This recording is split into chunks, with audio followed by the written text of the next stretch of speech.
नमस्ते नै हार्दिक स्वागत छ आदरणीय श्रोता एवं दर्शकवृन्द। कार्यक्रम बिहानी संवादको सिलसिलामा छौँ हामी। रेडियो बिहानी 97.6 मेगाहर्जबाट प्रसारण हुने कार्यक्रम बिहानी संवादको सिलसिलामा देशैभर अझ भनौँ विश्वभर कोरोना संक्रमणले शैक्षिक पठन पाठन शैक्षिक क्षेत्र आक्रान्त बनाएको छ। विद्यार्थीहरू विद्यालय जान सकिराखेको अवस्था छैन, शिक्षकहरू विद्यालय जान सकिराखेको अवस्था छैन। शैक्षिक सत्रको आधा-आधी हुन लाग्दा पनि शैक्षिक सत्रलाई सुचारू रूप गर्न सकिराखेको अवस्था छैन। यसै सन्दर्भमा धादिङ जिल्लामा यो शैक्षिक सत्रलाई सुचारू गर्नको निमित्त भर्खरै देशैभर शैक्षिक सत्रलाई चाहिँ सुचारू गर्नको निमित्त शिक्षा विज्ञान तथा प्रविधि मन्त्रालयले चाहिँ एउटा निर्देशिका जारी गरिसकेको छ। स्थानीय तहहरूले शिक्षा विकास तथा समन्वयकाले चाहिँ सहजीकरण गरेर स्थानीय तहहरूले चाहिँ आफ्नो अनुकूलतामा कोरोना संक्रमणको दरहरू हेरेर विद्यालयमा भौतिक अथवा अरू कुनै विकल्पबाट चाहिँ पठन पाठन सुचारू गर्न सकिन्छ भनेर चाहिँ निर्देशिका जारी गरिराखेको छ। र त्यही निर्देशिकालाई टेकेर विभिन्न स्थानीय तहहरूले आफ्नो अनुकूलतामा कसरी सहज हुन्छ त्यही अनुसार चाहिँ पठन पाठनलाई सुचारू गर्न थालिसकेको अवस्था छ। यसै सन्दर्भमा आज हामी शिक्षा विकास तथा समन्वयका धादिङका प्रमुख अम्बिका प्रसाद आचार्यज्यूसँग छौँ। उहाँसँग यो सिकाइ पद्धतिलाई यो शैक्षिक सत्रलाई सुचारू कसरी गर्न सकिन्छ, कुन विकल्प चाहिँ अहिलेको लागि उत्तम विकल्प हो, यिनै विषयवस्तुसँग सम्बन्धित रहेर आज हामी कुराकानी गर्दैछौँ। आज हामीसँग हुनुहुन्छ शिक्षा विकास तथा समन्वयका धादिङका प्रमुख अम्बिका प्रसाद आचार्य। स्वागत छ यहाँलाई कार्यक्रम बिहानी संवादमा। धन्यवाद, नमस्कार। कोरोनाले त शिक्षा क्षेत्रलाई ठुलै असर पुर्यायो नि। साँच्चै नै भन्ने हो भने अहिले विश्वका सबै क्षेत्रलाई समस्यामा पारेको छ। त्यसमाथि पनि शिक्षा क्षेत्र अझ बढी ग्रसित भएको अवस्था हो। अब यो चाहिँ कोरोनाले असर पुर्याएको शिक्षा क्षेत्र यो शैक्षिक सत्रलाई रिकभर गर्न चाहिँ कसरी सकिन्छ, कुन माध्यमबाट चाहिँ रिकभर गर्न सकिन्छ? वास्तवमा ठ्याक्कै रिकभर भन्ने हिसाबले हामीले जसरी सहज अवस्था थियो त्यो सहज अवस्थालाई नै हामीले अनुभूत गरेर रिकभर हुने अवस्था त अब रहँदैन।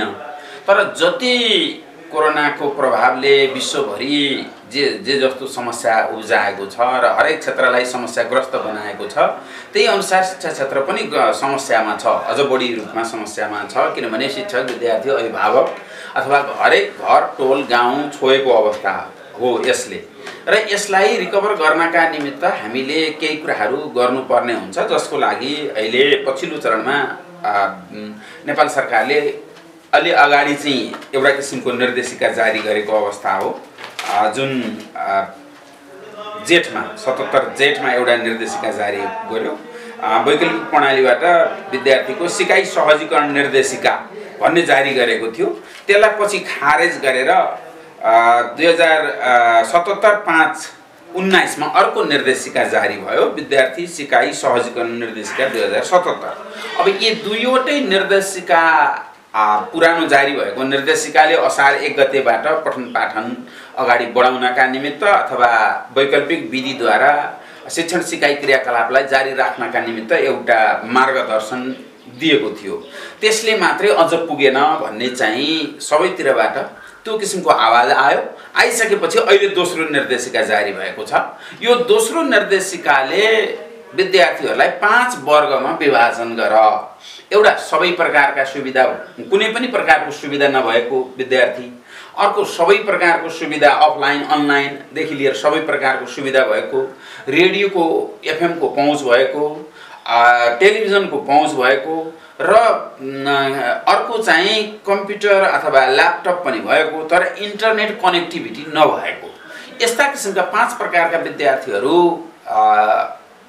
लाई वर्गीकरण गरिसकेपछि सम्बन्धित स्थानीय तहले विद्यालयको सहयोग, सम्बन्धित विद्यालयको सम्बन्धित शिक्षकको सहयोगमा 5 प्रकारका विद्यार्थीहरू चाहिँ छनौट गर अथवा वर्गीकरण गर। त्यसपछि जुन विद्यार्थीहरूलाई जे जस्तो किसिमको सहजीकरण गरेर अथवा पठन पाठनको लागि जुन क्रियाकलापमा संलग्न गराउन सकिन्छ त्यो क्रियाकलापमा संलग्न गराऊ भन्ने किसिमको यसको आशय रह्यो।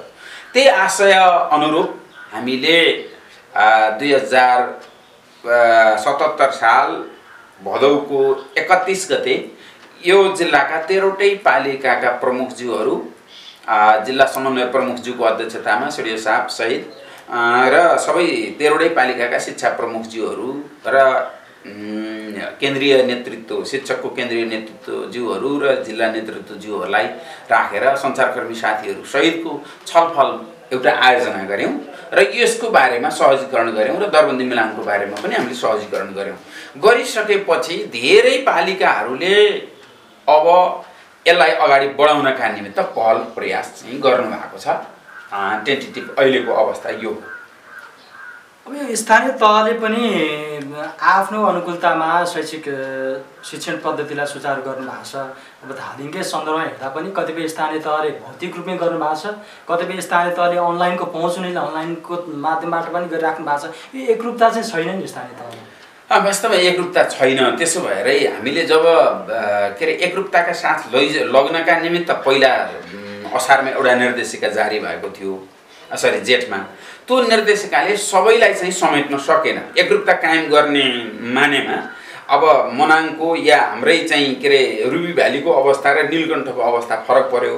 त्यसैले अब यसलाई चाहिँ सम्बन्धित स्थानीय तहलाई नै त्यसको जुन संविधानले दिएकै अधिकार अनुरूप उहाँहरूले चाहिँ अगाडि बढाउनका निमित्त नेपाल सरकारले त्यो किसिमको चाहिँ निर्णय गरेर अगाडि बढ्यो। बढिसकेपछि अहिलेको अवस्था के हो भने त्यही गाउँमा, त्यही टोलमा, त्यही छरछिमेकमा सधैँ खेल्दा पनि सधैँ, बस्दा पनि, हिँड्दा पनि सँगै भएका त्यहाँ वरपरका तिनै टोलका विद्यार्थीहरूलाई सँगै राखेर चाहिँ त्यो कक्षामा पढाउँदाखेरि पनि केही पनि फरक परेन। किनभने ऊ बाहिरको मान्छे आएको छैन, बाहिरको मान्छे आउने बित्तिकै खबर गर्ने अलिकति होइन चनाखो हुने र उसलाई चाहिँ त्यो किसिमको सहज पहुँच नदिने अथवा चासो खाँचो राखेर उहाँको स्वास्थ्य अवस्था के हो भनेर चाहिँ चासो राख्ने भन्ने कुरा गरियो। र त्यही टोलमा सँगै हुने विद्यार्थीहरूलाई राखेर 20-25 होइन 30 अथवा 100सम्म भन्ने हिसाबले साथीहरूको राय सल्लाह सुझाव आयो र त्यतिजना चाहिँ त्यही टोलको बसेर स्वास्थ्य सुरक्षा अपनाएर अगाडि बढौँ भन्ने किसिमको एउटा पाटो रह्यो।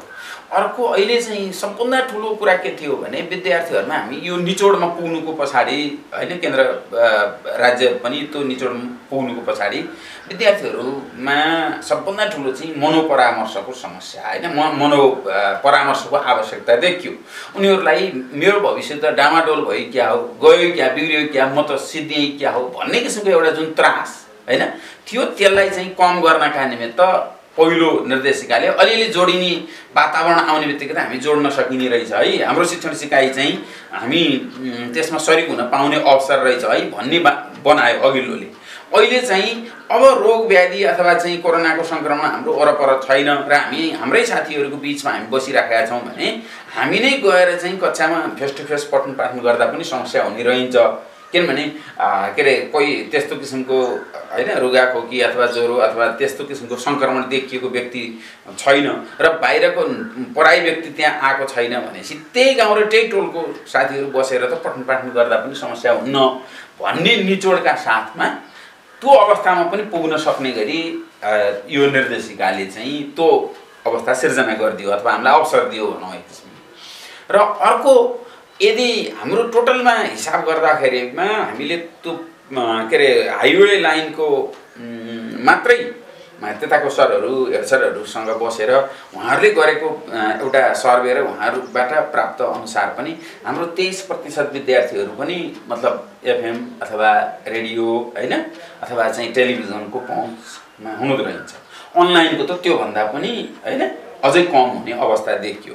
देखिसकेपछि त्यति थोरै विद्यार्थीहरूलाई कभरेज गरेर त फेरि पठन पाठन अगाडि बढाएर त भोलि रिपिट गर्नुपर्ने अवस्था हुनसक्छ पाठ त भन्ने कुरा आइसकेपछि जहाँ जुन सम्भव छ अब कक्षा कुनै कक्षा चाहिँ एक दिन एउटा कक्षा बोलाएर सम्भव छ भने त्यसरी गर्न पर्यो।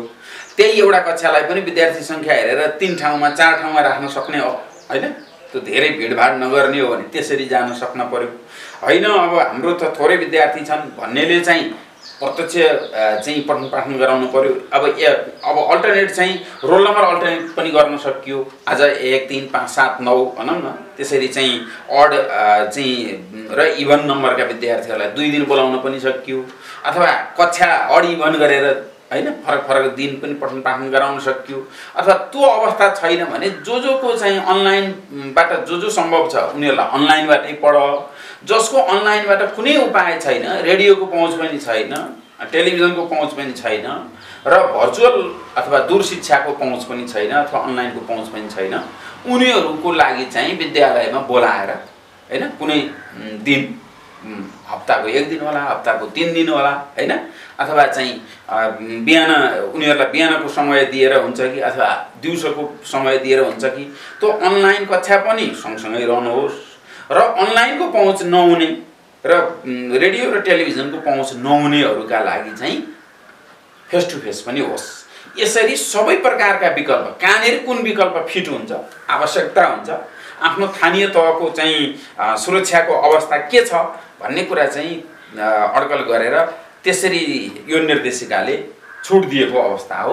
त्यसैले केही स्थानीय तहले अहिले हजुरले भने जस्तै के छ त भन्दा केही स्थानीय तहहरूले फेस टु फेस पठन पाठनको सुरुवात गर्नुभएको छ, केहीले चाहिँ अनलाइनको जतिलाई अनलाइनबाट पठन पाठन गराउनु भएको छ र केही चाहिँ तपाईको के रे फेस टु फेस बोलाउनु भएको छ केही कक्षाहरूलाई।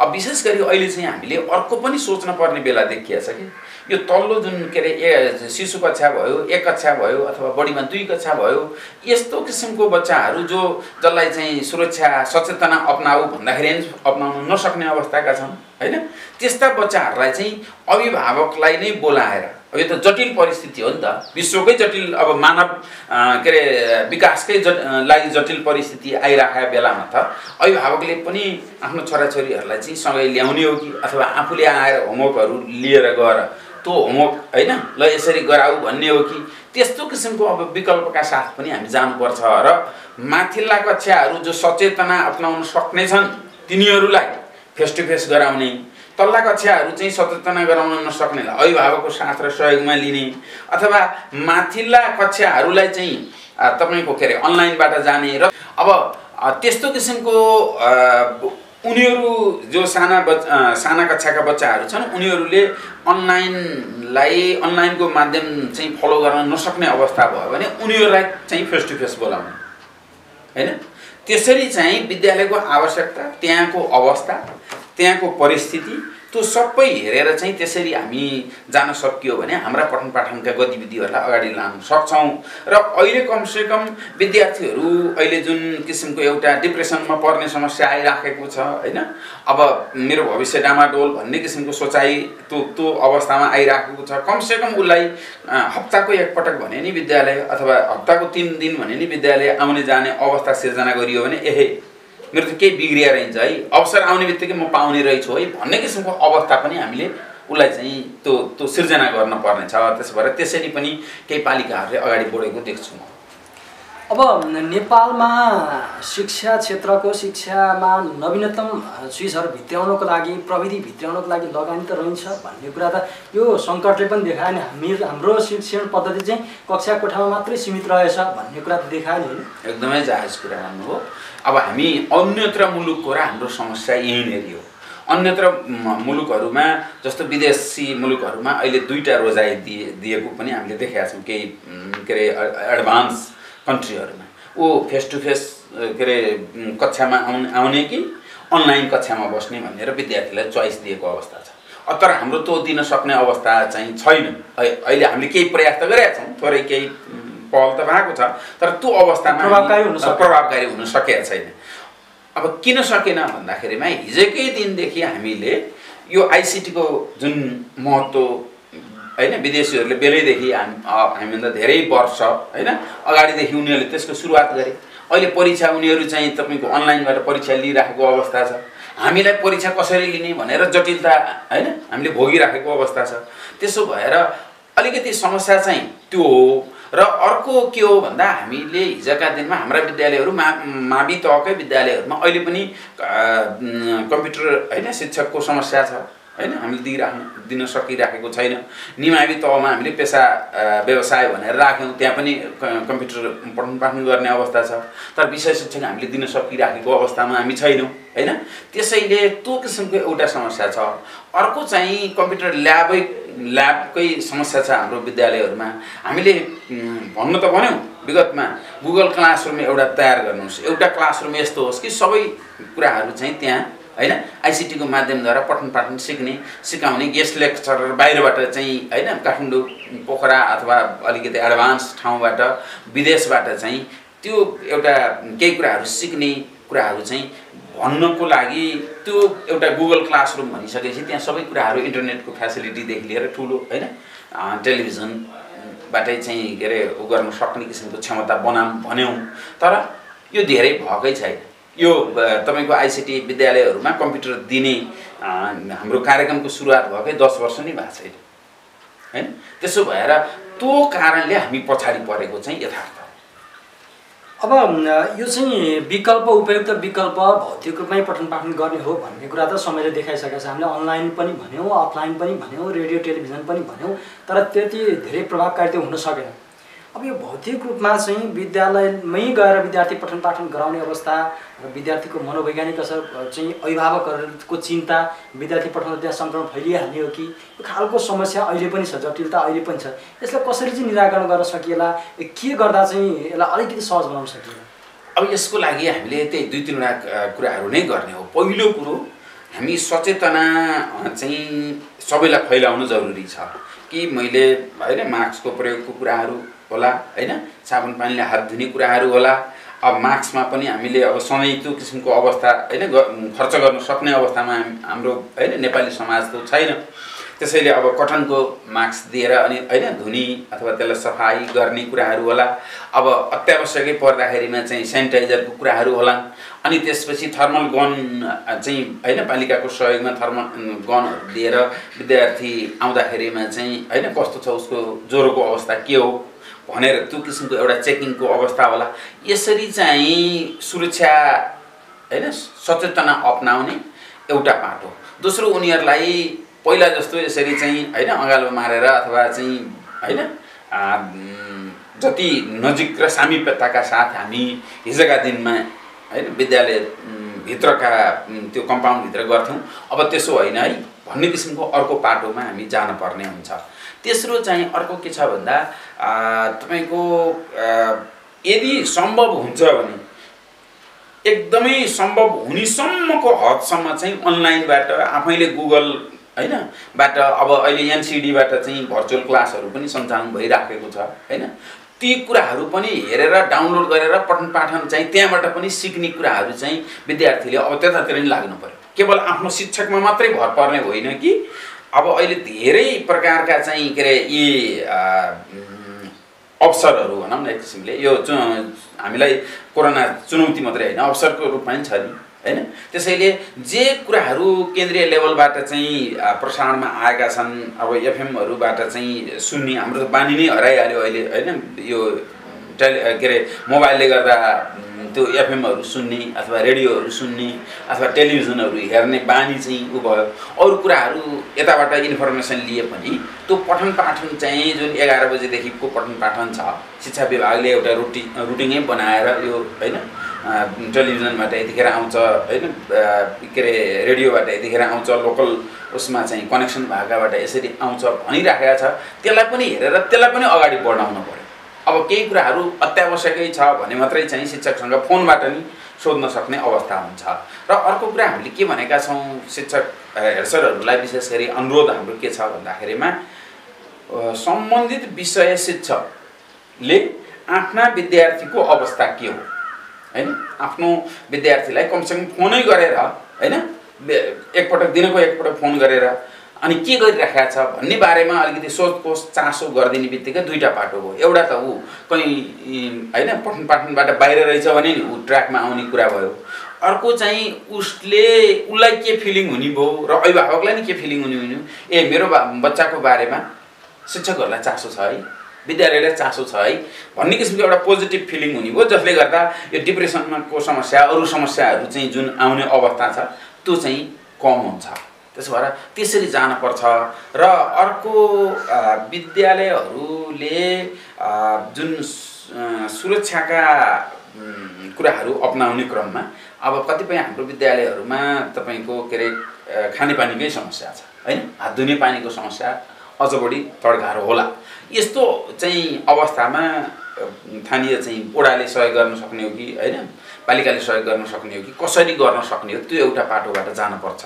अर्को सरकारको तर्फबाट चाहिँ अफलाइन जुन किसिमका के रे पाठ्य सामग्रीहरू तयार पारेर हरेक पालिकाहरूलाई पठाइएकै अवस्था छ हैन र शिक्षा विभागको वेबसाइटमा पनि त्यो राखिएको अवस्था छ त्यसलाई पनि प्रिन्ट गरेर हैन आफ्नो चाहिँ स्रोत साधन अनुसार प्रिन्ट गरेर दिन सकियो भने त्यो पनि अर्को चाहिँ सजिलो माध्यम चाहिँ त्यो पनि हुन सक्छ अब चिन्ता र चासो त पक्कै छ तर अब अहिले तत्कालै यो मृत्यु दर भनौँ न एक किसिमले कोरोनाको मृत्यु दर अलिक कम भएको हुनाले हामी जति पहिला उत्पातै डराएर यससँग साह्रै नै हैन अब लकडाउनकै फुल्ली हैन लकडाउन सटडाउनको अवस्थामा थियौँ अब त अहिले त झन् 70,000 कटिसक्दाखेरिमा पनि हामी त्यति छैनौँ नि त किनभने हामी केही चाहिँ आत्मबल दह्रो गरेर हैन र सुरक्षाका चाहिँ कुराहरू अपनायौँ भने यसले चाहिँ त्यसरी हामीलाई उ गर्न सक्दो रहेछ भन्ने अवस्थामा हामी पुगेका छौँ डराएर मात्रै नै भएन तर नडराएर नि भएन फेरि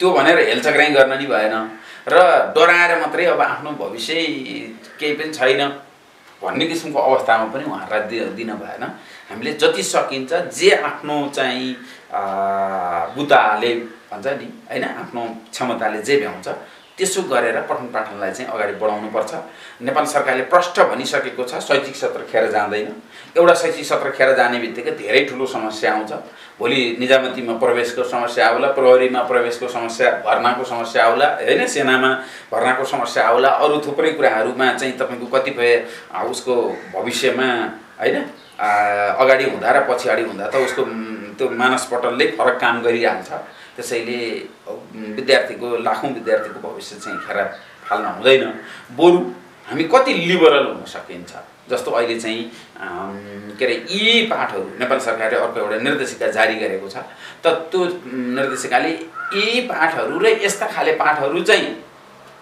शिक्षकले पठन पाठन गराउनु पर्छ यो पाठहरु पढाउँदा शिक्षक फेस टु फेसै हुन पर्छ फेस टु फेसै गरेर जस्तो प्र्याक्टिकल गर्ने कुराहरु छन् हैन त्यसमा शिक्षकसँग फेस टु फेसै हुनु पर्छ र यी पाठहरु यस्ता प्रकारका यी कुराहरु चाहिँ विद्यार्थीलाई भनिदिएपछि उले आफूले सेल्फ स्टडी गरेर पनि गर्न सक्छ भनेर जसरी त्यो क्याटेगोरी छुट्याएर नेपाल सरकारले चाहिँ के रे त्यो विद्यालय तहमा हैन पुर्याएको छ अब त्यसलाई पनि मध्यनजर गरेर विषय शिक्षक साथीहरुले चाहिँ अगाडि बढ्दा राम्रो हुन्छ भन्ने देख्छु म यो बीचमा चाहिँ स्थानीय तहले यो शैक्षणिक पद्धतिलाई चाहिँ विभिन्न विकल्पहरुद्वारा शिक्षण गराउनको निमित्त भूमिका अलिकति गौण देखिएको स्थानीय तहको भूमिका अलिक कमजोर भएको के महसुस होइन पहिला यहाँले भने जस्तै पहिला के हो अब हामी विश्व नै एउटा हैन के रे क्लियर कट अवस्थामा थिएन कसरी जाने हो कोरोनाले कति असर गर्ने हो कसरी जाने हो के हुने हो भनेर तहसनहसको अवस्थामा थियो त्यही अनुसार हामी पनि हैन नेपालमा पनि त्यो किसिमको एउटा स्पष्ट गाइडलाइनका साथ चैतदेखि नै हामी अगाडि बढ्न सकेनौं हैन अब पछि आएर जब जेठमा चाहिँ निर्देशिका एउटा चरणको निर्देशिका जारी भयो त्यो निर्देशिकाले हामीलाई थोरै गाइड गर्यो अहिले जुन पछिल्लो निर्देशिका आएको छ यो निर्देशिकाले त प्रष्ट चाहिँ के बोलेको छ त भन्दाखेरिमा स्थानीय तहले जति पनि यसका गतिविधि र क्रियाकलापहरू छन् धेरै 90% क्रियाकलापहरू चाहिँ स्थानीय तहको सहयोगमा विद्यालयले गर्ने किसिमका क्रियाकलापहरू छन् र केन्द्रको भूमिका अथवा संघको भूमिका अथवा हाम्रो त्यसैमा हाम्रो पनि थपिएको भूमिका भनेको कोअर्डिनेसन गर्दिने र यो पाठ्यवस्तुहरू अफलाइन जुन मटेरियलहरू छन् यो तयार गरेर चाहिँ वेबसाइटहरुमा राख्दिने र सहजीकरण गर्ने यो भूमिका छ अब चाहिँ पालिकाहरूले जस्तो हिजोका दिनमा यसको जिम्मा कसले लिने भन्ने पनि थियो हैन अब त्यो जिम्मा चाहिँ पालिकाले प्रष्टसँग लिने हैन अगाडि बढ्ने भन्ने नै छ धादिङकै प्रसंगमा कुरा गर्दा धादिङका शिक्षकहरु त कोही झापा हुनुहुन्छ होला कोही सुनसरी हैन कोही कैलाली कोही उम्ला हैन अब उहाँहरुलाई ल्याउने यो जिल्लामा ल्याउने अवस्था चाहिँ सहजीकरणको लागि पालिकाले प्रमुख जिल्ला अधिकारीसँग समन्वय गरेर चाहिँ अगाडि बढ्ने भनेको छ र 15 गते हैन यो भित्र त सबै शिक्षकहरु आइसक्नुहुन्छ अब यसलाई अगाडि बढाउनै पर्छ अब यो जटिल र अत्यन्त कठिन अवस्थामा सहज अवस्थाको जस्तो हिसाबले हामीले सोचेर हुँदैन हाम्रा केही गतिविधि र क्रियाकलापहरू चाहिँ फरक ढंगले गए तापनि पहिला हामीले सोचे जस्तो र खोजे जस्तो रूपमा पठन पाठन हैन नभए तापनि तर जे जति गर्न सक्छौं त्यसलाई चाहिँ उच्च मनोबलका साथ र बढी भन्दा बढी चाहिँ प्राप्ति हुने हिसाबले हामी जानुपर्छ भन्ने लाग्छ हुन्छ महत्त्वपूर्ण समय दिनुभयो र यो के गर्ने भन्ने अवस्थाको चाहिँ यो समस्याकै बावजुद पनि विद्यालयको शिक्षण पद्धतिलाई कसरी सुचारू गर्न सकिन्छ भन्ने खालको सुझावको रूपमा शिक्षा विकास तथा समन्वय इकाइले पनि जिल्लाभरिका शिक्षण संस्थालाई यसरी जान सकिन्छ है भन्ने एउटा सहजीकरण गर्ने माध्यम विभिन्न कार्यक्रमहरूबाट गरी पनि राखेको छ। यो माध्यमबाट यहाँले चाहिँ हाम्रो चाहिँ रेडियोबाट पनि यसरी जाँदा चाहिँ उचित हुन्छ है भन्ने एक खालको सल्लाह सुझाव यहाँले राखिदिनु भयो, एउटा उपयुक्त विकल्प देखाउने काम पनि यहाँले गरिदिनु भयो, त्यसको लागि विशेष धन्यवाद। यो अवसरका निमित्त रेडियो बिहानी परिवारलाई धेरै धेरै आभार व्यक्त गर्न चाहन्छु। हुन्छ श्रोता, कार्यक्रम बिहानी संवादको आजको बसाइमा हामीले शिक्षा विकास तथा समन्वय इकाइ धादिङका प्रमुख अम्बिका प्रसाद आचार्यसँग यो कोरोनाका कारण रोकिएको शैक्षिक सत्र अथवा शिक्षण पद्धतिलाई कसरी नयाँ तरिकाले अथवा कुन विकल्पद्वारा चाहिँ सुचारू गर्न सकिन्छ र विद्यार्थीहरूलाई कसरी चाहिँ शिक्षण पद्धतिमा जोड्न सकिन्छ भन्ने उपयुक्त विकल्पहरूको बारेमा कुराकानी गऱ्यौँ। आजको कार्यक्रममा महत्त्वपूर्ण समय प्रदान गरिदिनु भएकोमा अम्बिका प्रसाद आचार्यज्यूलाई हार्दिक धन्यवाद दिन चाहन्छु र मलाई प्रविधिको बाटोमा सहयोग गर्नुहुने गणेश श्रेष्ठलाई पनि विशेष धन्यवाद व्यक्त गर्दै म पनि बिदा हुन चाहन्छु। नमस्कार।